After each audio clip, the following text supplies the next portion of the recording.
Okay. This coin is from the year 29. Yes. What's your name, by the way? Father Kelly. Thank you, Father. What's the last name? Kelly. Kelly first name. No, Emon. All right. Sounds Irish. Emon, Kelly. Kelly, okay. So here we have Tiberius, and here we have Herod Tetrarch. Tiberius, up here the Tetrarch. That's the city of Tiberius. So that means the coin they have the local currency. Okay, I got it. Okay. Now this coin was minted in the year 29. Tiberius was 10 years old. We found this coin inside the synagogue. It was one of about 4,000 coins we found on the site. This is the only first century. Your guide is very good, but he is incapable of bringing you to another first century town in Israel because there isn't any. You have little bits of first century everywhere. This is the only first century town excavated. We also have some other little pieces we're discovering now, but the structures are first century town. Okay? So, this coin is one of about 14,000 coins that we found, and the most important criteria are not the coins but the pottery, the shards of pottery. That is what really the archaeologists look for to date a site with certainty, and our pottery is predominantly first century. Okay, so now what do you see here? The menorah. This is the oldest menorah ever found on stone. And you think that Moses was given instructions about the menorah. You think that the state of Israel's main symbol is the menorah. It's a very important piece, and yet it's not the most important piece on the stone. But this menorah is very important because it's before temple destruction. The one in Rome on the Titus Arch was dedicated in the year 82. Our synagogue is closed down in the year 67. That means our menorah is at least 15 years older than the one in the Titus Arch in Rome. And there's a big debate among Jews of how the menorah should appear, its form, and our one was done while the temple was still standing. It was probably done actually 40 years before the one in Rome. So in the early 40s, that's the idea. That's not set in stone, but it's the basic presumption right now, together with the frescoes and mosaics in the synagogue, are from that period. So beside the menorah, you have two jars, decanters, and these could be for wine, it could be for water. The common idea that's more prevalent is that they were for oil, because the lamps of the menorah needed oil, and the prophet Zechariah says that flanking the presence of the Lord in the temple were two olive tufts, in the King James Version, two olive trees. And we see this again in the book of Revelation, the book of Apocalypse. There we have the two olives, and they're called the two witnesses. It's symbolic language, you know. Then you have the two columns and the arch. And in the book of Kings, chapter 7, the first book of Kings, we see that the two columns have nicknames. They're called Boaz and Yakin. And that was in the first temple. So presumably they carry that over to the second temple. That I don't know right now. Now, why don't you, since you're making a film, focus on the sides underneath the colonnades. And here you see two, on both sides of the same, the colonnades. And there's two rows of columns actually. And you see the oil lamps, or sometimes they're called incense trays. So when the specialists debate if the thing is an oil lamp or an incense tray, in both cases it's about the temple. If they debate about anything on this talk they're debating, it ends up always being about the temple. So everything on this talk, because of this, they are telling us that this is the most important discovery related to the Second Temple since the Dead Sea Scrolls. Now let's look at the top. Here they're talking about the showbread on the showbread table. Here we're talking about what the Jewish people call the parochet, the veil with this design, rosette design, and the two palm branches. And actually, this was scratched by the machine in the discovery. That's how Oh. we found the whole thing. And these particular instance here under the glass and the other one in the center of the synagogue, they are both replicas. The original is not here. It's too valuable to have here. Oh. Now the veil was very thick, and it was in front of the Holy of Holies, and it was separating the people from the Holy of Holies. Right. And only the high priest could go in Right. once a year on the day of Yom Kippur with the blood of the goat to make atonement for the sins of the people. So that's a very special place. And then the veil also is in the Christian story. May I ask if you're Christians? Yes. Which brand? Which brand? I don't know the English. Evangelical. No, I don't know the English. I only know the Chinese. Ah, Okay. very Yeah. good. Okay. Yeah. So But he is not. I have to explain to him later. that's okay. That's Yeah. good. That's good. Welcome. Welcome. Huan Yin. So in the Christian story, the veil shows up when Jesus dies, and it's torn from top to bottom. It's really thick, right? It's very thick. So then the question is, what's the meaning of this? So in order to understand this, we need to look at the original text. And they are in the New Testament. So now my first question is, how do we understand the New Testament? Who wrote the New Testament? A lot of people. That's true. Now what culture were the Chinese? Irish? I'm from Ireland. Me? No, the writers of the New Testament. Were they Chinese culture, Irish culture? Me, of course, was Chinese. The writers of the New Testament. The writer is the some of the people. We have John. We have this. Yeah, but what were they? Were they Hindus? Were they Muslims? Were they Shinto? Were they Jewish? They were Jewish. Yes. Perfect. That's very important to think about.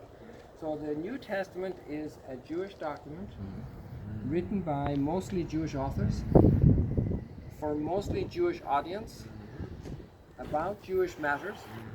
For example, the veil is a very good case in point with a Jewish mindset. So it's a very, very Jewish piece of literature, the New Testament. Now, so the Gospels are the ones that say that St. John's Gospel, that the veil was rent from top to bottom, right? Now, if we look to the letter to the Hebrews, it explains a little bit. There are two possible explanations about this. Today, when a Jewish person dies, in the family, they tear their shirt. It's called kriya. Yeah. So they tear their shirt. That's what Joseph did, or Reuben did when Joseph was not in the cistern. They went home and told Jacob, "Look, this is the cloth, the clothes of your brother, the color coat. It's filled with blood." And he tore his clothes because he thought Or he was when dead. David's son was The kriya. David's son was Yes. killed by Also, God. He tore his clothes. Okay. Right? Caiaphas after. That's another reason for tearing it. Yeah, blasphemy. You're dead. I'm already mourning. Or Yeah. blasphemy. But that's the same concept. Okay, very good. So now, that's one possibility. So it was torn from top to bottom. From top to bottom. So like it's very high up. Sorry, that's kind of maybe God tore it. No, God thought. But the other meaning is very interesting as well, because when Jesus dies, we read the letter to the Hebrews, and it says, and these are Jewish writers, on the letter to the Hebrews, they say, the blood of bulls and goats is not enough to take away sin. The blood of the lamb, the blood of the son. And so the moment Jesus dies, it's torn. So here, what you're seeing is you're seeing Jewish writers, thinkers, who are expressing a meaning for them of the death of Jesus in the light of the Jewish culture of the atonement of sins on Yom Kippur. That's a big deal. It is.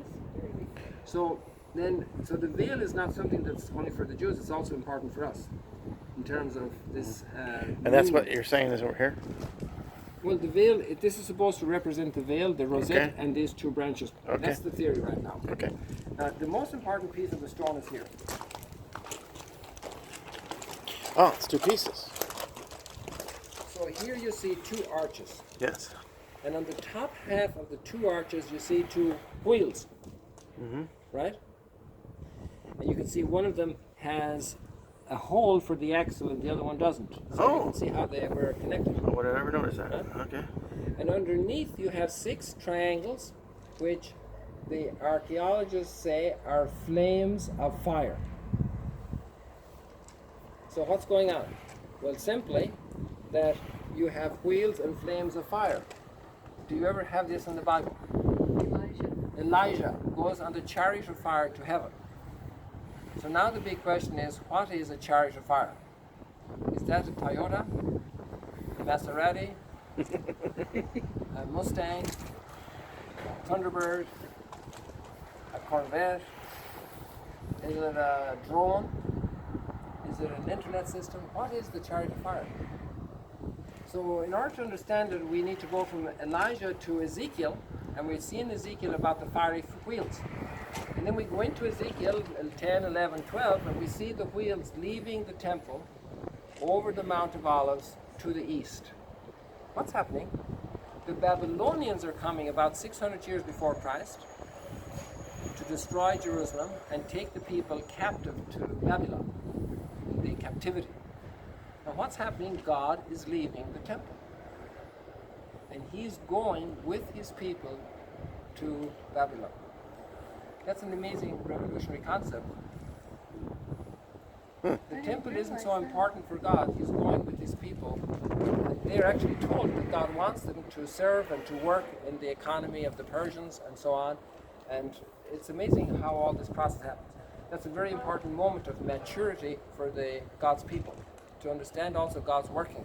He's not tied so much to the physical temple, and he's with his people. And he was already in Egypt. Like the tabernacle moving with the Exactly. Jews. So it's also part of the original story of the Jewish people. So now, what are we talking about then here? Well, basically what's represented here is the chariot of fire, is the Shekinah, the presence of God. Because the Jewish people don't usually say God. They say the Almighty, the Creator. They don't want to say the word God, right? And so by saying the wheels, I'm not sure if you're familiar with American culture, you are in Taiwan, but you have Air Force One. That's the official airplane of the president. So you say Air Force One is going by in Missouri. Wow. So the President is the there. assistant cook of the kitchen in the White House is flying. No. The president is flying. You just say Air Force One, the president. So in this way, saying the charge of fire, and it's actually coming from sun worship. The ancient peoples worship the sun. With good reason, because we get our heat, our light, our food from the sun, our place in the cosmos. And then they realized with Abraham that the sun is not God. It's just a creature, just another star. So it's downgraded from first class God seat to luggage department. It's just another creature. But the language stays in the Bible. And you see how you have the chariot of fire, and you also have Psalm 19, which says, God made a tent for the sun, and he runs his course like a warrior from east to west. So the language stays in the Bible, but the meaning has changed completely because it's no longer God. It's just another planet, another star, right? But this language, poetic language, is communicating God's work, right? So here we have the presence of God in the temple. Now, if you take out all the things on this stone, all these symbols from the temple in Jerusalem, what's left there? Nothing. Nothing much. The Temple Mount. Yeah. Temple. So this is amazing that a Jewish community in the first century was capable of manufacturing A formula a full temple engraved in stone. and put it in the middle of their synagogue in Galilee. Wow. This is a big deal. Wow. All right. Now let me tell you, you can turn off your video. Okay. And So, let me and tell one you- more time, thank you very much for doing this. You are welcome. Most welcome.